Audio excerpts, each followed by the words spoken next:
সালাম TV, the solution for humanity. আজকে আমরা আল্লাহর ওলিকে নাম দিয়ে, অমুককে আল্লাহর ওলি সাব্যস্ত করে দিয়ে আমরা তার কাছে কত কিছু চাইতে যাই, কত কিছু তাদের কাছ থেকে আমরা ডিমান্ড করি, মনে করি যে তারা ক্ষমতা রাখে। অথচ আল্লাহ কোরআনে বলতেছেন, আল্লাহর যে কাজ, এই কাজে কোনো ব্যক্তির সাহায্য সহযোগিতার প্রয়োজন হতে পারে এমন কোনো আল্লাহ কোনো ওলি গ্রহণ করেননি, এমন কোন ওলি গ্রহণ করেননি। আল্লাহ একাই হচ্ছে স্বয়ংসম্পূর্ণ। ওয়াকাব্বিরহু তাকবীরা, এই জন্য আমরা কিন্তু আল্লাহর বরত্বের কারণে তাকবীর পাঠ করে থাকি, আল্লাহু আকবার। এটা এই জন্য বলি যে আল্লাহ হচ্ছেন সব কিছুর ঊর্ধ্বে। কেন বারবার আমাদেরকে শব্দটা স্মরণ করিয়ে দেওয়া হয়?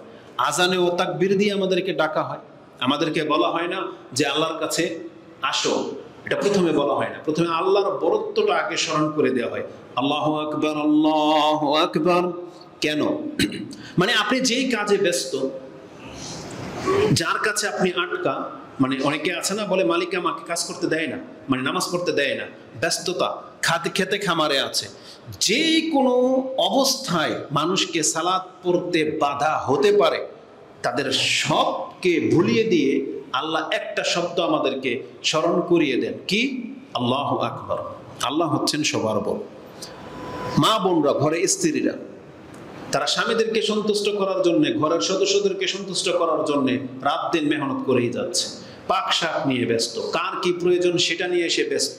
কিন্তু যখন তার কানে আসবে আল্লাহু আকবার, তার মানে এখন তাকে বুঝতে হবে যে এখন আর কারো কোনো সন্তুষ্টির দিকে খেয়াল করলে চলবে না, এখন আমার রবের সন্তুষ্টির ব্যাপার, কারণ তিনি হচ্ছেন সবার বড়। তার মানে তার হকটা প্রথম।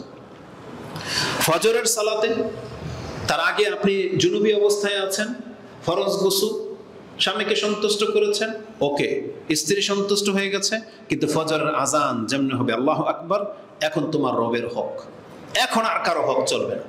ওয়াক্ত তো মিস করে দিবেন আর আপনি গোসল করবেন না, সালাত আদায় করবেন না, এটা হইতে পারে না। এই জন্য আল্লাহ সুবহানাহু ওয়া তাআলা আজানে আপনাকে বলে দেওয়া হয় আল্লাহু আকবার, আল্লাহ সবার বড়। কাজ কর্মে আপনার মালিক আপনাকে বের করে দিবে, আল্লাহু আকবার, আল্লাহ সবার বড়, তুমি ছাড়ো তোমার এই মালিক। জীবনের সবটা ক্ষেত্রে আপনি আজানের ধ্বনিটাকে কাজে লাগান যে আল্লাহ হলেন সব থেকে বড়, তাহলে দেখবেন হাতে থেকে কোদাল পড়ে যাবে, আপনার কাজ বন্ধ হয়ে যাবে, মেশিন সুইচ বন্ধ হয়ে যাবে, পাক শাক থেমে যাবে। যে যে অবস্থায় আছেন দেখবেন আল্লাহ মুখে হওয়াটা সহজ হবে, যদি আমরা এটা অন্তরে বসাতে পারি যে আল্লাহ হচ্ছেন সব থেকে বড়, আল্লাহু আকবার। কিন্তু আমরা অধিকাংশ মানুষগুলো আজকে আল্লাহকে বাদ দিয়ে আমরা ভিন্ন ভিন্ন কিছুকে ক্ষমতাবান ভেবে বসে আছি। আমাদের রিজিকের মালিক কেউ নয়, আমাদের রিজিকের মালিক তিনি আল্লাহ। কারণ আল্লাহ সুবহানাহু ওয়া তাআলা বলেছেন, ওয়াফিস সামাই রিজকুকুম ওয়া মা তুআদুন, তোমাদের সাথে যে ওয়াদা করা হয়েছে এবং তোমাদের রিজিক জমিনের কারো কাছ থেকে আসে না, সেটা আকাশ থেকে আসে। ওই আকাশওয়ালার দিকে আমাদেরকে ডাকা হয়েছে, বলছে আল্লাহু আকবার। এই জন্য আল্লাহ সুবহানাহু ওয়া তাআলা বলেছেন, ওয়াকাব্বিরহু তাকবীরা, তোমরা আল্লাহর বরত্বের কারণেই কিন্তু তাকবীর পাঠ করে থাকো। সালাতে যখন দাঁড়ান আর কোনো ব্যস্ততা আপনার থাকবে না, ওই সালাতটাও শুরু হয়েছে আল্লাহু আকবার দিয়ে। তার মানে আমি এমন এক রবের সামনে দাঁড়াচ্ছি, এখন তার কাজটাই সবচেয়ে গুরুত্বপূর্ণ, আদার্স সবকিছু আমার মাথা থেকে আউট করে দিতে হবে, তাড়াহুড়া চলবে না সালাতের ক্ষেত্রে। তা আল্লাহ সুবহানাহু ওয়া তাআলা হচ্ছেন স্বয়ংসম্পূর্ণ এবং তিনি অমুখাপেক্ষী। এই কথাটা যদি মানুষ বোঝে, এই আয়াত থেকে আমি আরো কিছু দেখাতে পারি।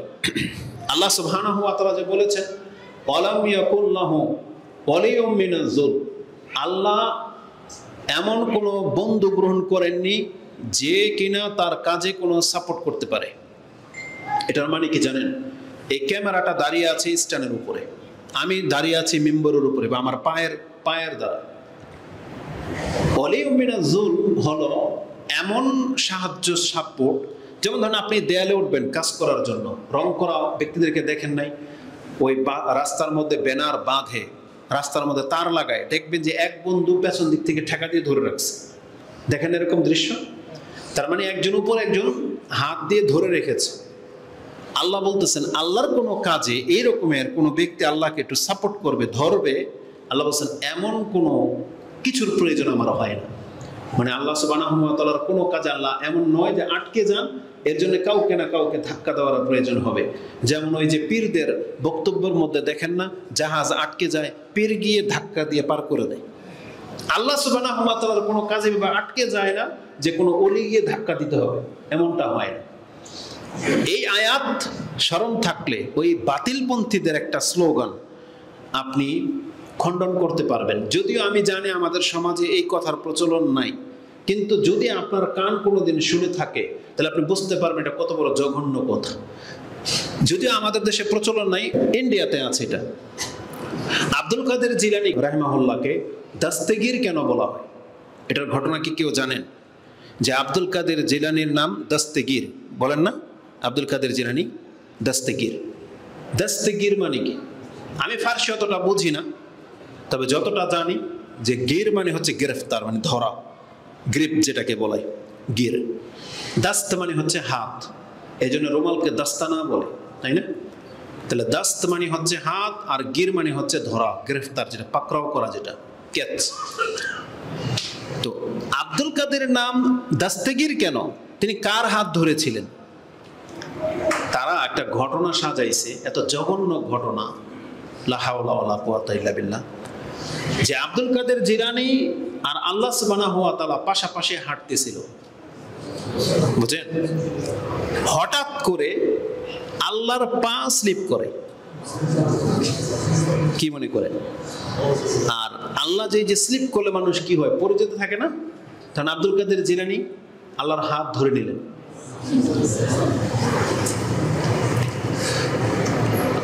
লানাতুল্লাহি আলাল কাযিবিন, মিথ্যুকদের উপর আল্লাহর লানত। আরে যদি ঘটনাটা মিথ্যা সাজিয়েছিল, এইভাবে সাজাতো যে আব্দুল কাদের জিলানী আর আল্লাহ পাশাপাশি হাঁটতেছিল, আব্দুল কাদের জিলানী পড়ে যাচ্ছিল আর আল্লাহ ধরে নিলেন, এটা কি জাহাতা ব্যাপার হইতো? কি মনে করেন? মূসা আলাইহিস সালামের সাথে আল্লাহ কথা বলেছেন, তার উপাধি হয়ে গেছে কালিমুল্লাহ। চিন্তা করা যায়? আর আল্লাহ যদি হাত দিয়ে আব্দুল কাদের জিলানীকে ধরতেন, ও তো এমনি ধন্য, ধন্য না? ও এটাই তো তার জীবনের সব থেকে বড় মর্যাদা হয়ে যেত। আর মিথ্যুকদেরকে আল্লাহ লাঞ্ছিত করার জন্য এই জন্য ওদের আকলের মধ্যে গিরা লাগিয়ে দেয়, এই জন্য কথাটাকে উল্টা বলে ফেলছে। এটাই হলো মুশরিকদের আচরণ, যে কাকে বড় করবে কাকে ছোট করবে ওদের হিতাহিত জ্ঞান কাজ করে না। ওরা মনে করলো আমরা মনে হয় আব্দুল কাদের জিলানীকে বাড়াইলাম, কিন্তু এখানে যে আল্লাহকে ছোট করে দিল, এই হিতাহিত জ্ঞান ওদের নাই।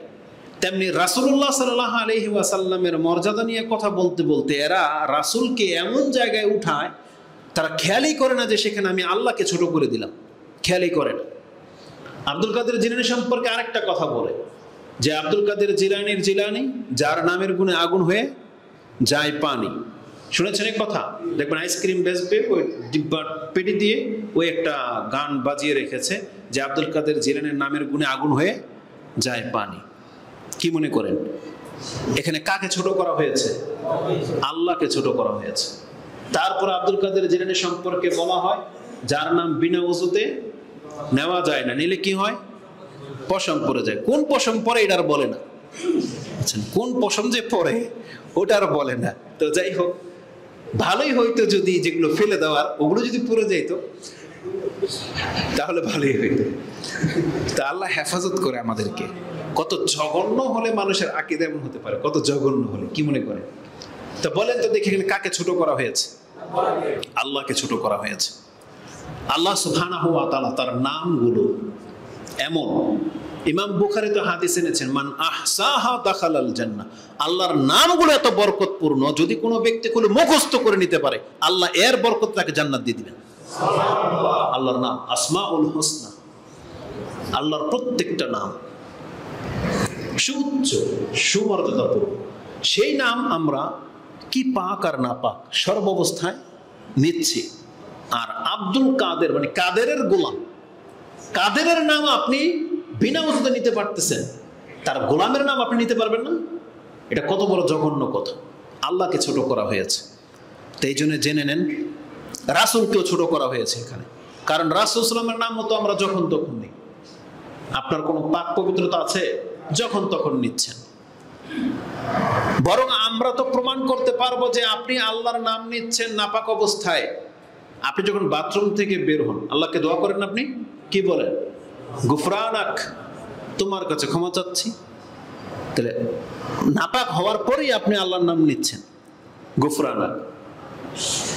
আর যদি ওই দোয়া পড়েন আলহামদুলিল্লাহিল্লাযী আনকাযানি আযান, যে আমার থেকে কষ্টদায়ক বস্তু যিনি দূর করলেন তার প্রশংসা, আলহামদুলিল্লাহ। তাহলে এখানে তো আলহামদুলিল্লাহ তো আছে, আপনি তো নাপাক অবস্থায় আল্লাহর নামটা নিলেন। তা আল্লাহকে ছোট করা হয়েছে। এই জন্য মুশরিকদের মাথার মধ্যে হিতাহিত জ্ঞান থাকে না। যারা রাসূলকে নিয়ে বাড়াবাড়ি করে, যারা ঈসা আলাইহিস সালামকে মর্যাদা দিতে গিয়ে আল্লাহর পুত্র সাব্যস্ত করে দিল, আল্লাহকে ছোট করেছে, আল্লাহকে অপমান করেছে। তেমনি রাসূলুল্লাহ সাল্লাল্লাহু আলাইহি ওয়াসাল্লামকে বাড়াতে গিয়ে আল্লাহকে অনেক সময় ছোট করে দেয়। আপনি দেখতে পাবেন, আশ্চর্য হয়ে যাব আমরা। আসতে পথে একটা বাড়ি দেখেছি বা মসজিদ, ছাদের উপরে যেই ঘেরাও হয় না, একেবারে শেষ সীমানায় বাউন্ডারি, তাতে এরকম মসজিদের অ্যাঙ্গেলে তো দেওয়া হয়েছে। ওই মসজিদের দেয়ালের ওই ফাঁকে বড় করে মোহাম্মদ লেখা। তখন আমি ভাবলাম, আসলে মানুষ এমন কেন? এই জায়গাটাতে আল্লাহ লিখতে ওর অন্তরে কেন সায় দেয়নি? সম্মান দিতে চাইলে ও আল্লাহর নামটা লিখতো, মোহাম্মদ কেন? মানে আমাদের নেচারটাই জানি কেমন, মানে শিরকি একটা ধারণা, শিরকি চিন্তা ভাবনা। কেন যেন আমরা আল্লাহ সুবহানাহু ওয়া তাআলার নাম নিলে সন্তুষ্ট হতে পারি না? কেন যেন অন্যের দিকে আমাদের অন্তর বেশি ঝোঁকে। মুহাম্মদ সাল্লাল্লাহু আলাইহি ওয়াসাল্লামের মর্যাদাকর কথাগুলো বললে আপনার কলিজা থাকবে একরকম, কিন্তু আল্লাহর মর্যাদা নিয়ে কথা বললে দেখা যাবে যে আপনার মধ্যে কোনো ফিলিংস আসে না। কেন? একটা ব্যক্তি কেন মুহাম্মদ কেন লিখতে হবে? এখানে আল্লাহ এবং এখানে মুহাম্মদ কেন লিখতে হবে? কেন একজনের নাম যথেষ্ট হলো না? আলাইসা আল্লাহু বিকাফিন আবদা, আল্লাহ বলেছেন আমি কি আমার বান্দার জন্য যথেষ্ট নই? আলাইসা আল্লাহু বিকাফিন আবদা, আল্লাহ বলেছেন আল্লাহ কি তারা বান্দার জন্য যথেষ্ট নয়? বরং আল্লাহ তো বলেছেন ওয়া তাওয়াক্কুল আলাল হাইয়্যিল্লাযী লা ইয়ামুত, তোমরা সেই সত্তার ভরসায় চলো যার কখনো মৃত্যু নেই। হাইয়্যিল্লাযী লা ইয়ামুত, যার কখনো মৃত্যু নেই। কিন্তু আমরা সব সময় ওই নশ্বর, দুর্বল তাদের পেছনে ছুটি সব সময়। কেন যেন আমাদের মনটা ওই দিকে। আমি আল্লাহ সুবহানাহু ওয়া তাআলার হক নিয়ে কথা বলেছি ব্রাহ্মণবাড়িয়ার এক বক্তব্যে। এক মুরব্বী বলতেছে এই শুধু আল্লাহর কথাই কয়, রাসূলের কথা তো একবারও কইল না। কি মানে দুঃখ হয় আসলে। আল্লাহর মর্যাদা নিয়ে কথা বললে সেখানে রাসূলকে কেন নিয়ে আসতে হবে? বরং ওখানে তো আল্লাহর মর্যাদা রাসূলের হাদিস ছাড়া সম্ভব না। তো আমরা তো রাসূল সাল্লাল্লাহু আলাইহি ওয়াসাল্লামের হাদিসই তো আপনাকে বলতেছি, কিন্তু ওনার মন সন্তুষ্ট হতে পারলো না, যেখানে আল্লাহর কথাই বলতেছে রাসূলের কথা তো বলে না। কি মনে করেন? আগে আপনার অন্তরটা ঠিক করতে হবে। দেখেন আমরা কিন্তু আল্লাহর গোলাম। যেই ব্যক্তি আল্লাহকে পেয়ে গেল তার আর কোনো কিছুর প্রয়োজন হবে না। রাসূলুল্লাহ সাল্লাল্লাহু আলাইহি ওয়াসাল্লাম সুপারিশ করবেন, এটাও তো আল্লাহ সুবহানাহু ওয়া তাআলার একটা দয়া।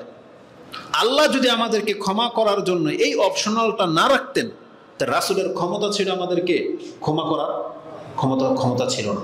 কারণ আল্লাহ সুবহানাহু ওয়া তাআলা বলেছেন যে কোরআনে, ওমাই ইয়াগফিরু যুনুবা ইল্লাল্লাহ, আল্লাহ যদি কাউকে ক্ষমা করতে না চায়, কে আছে এমন যে তোমাকে ক্ষমা করতে পারে?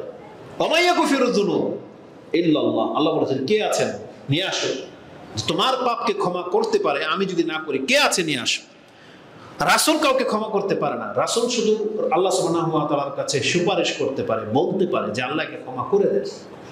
আল্লাহ যদি অনুমতি দেন তাহলেই হবে, নয়তো হবে না।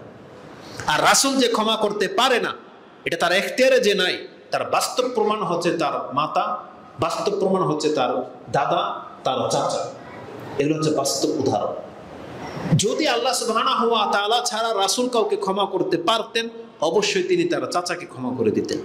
তিনি ক্ষমা চেয়েছিলেন এবং বলেছিলেন, ইয়া আম্মি কুল লা ইলাহা ইল্লাল্লাহ উহাজ্জু লাকা বিহা ইনদাল্লাহ, আপনি শুধু একবার লা ইলাহা ইল্লাল্লাহ বলেন, আমি আল্লাহর কাছে এটা হুজ্জত হিসেবে পেশ করে দেব।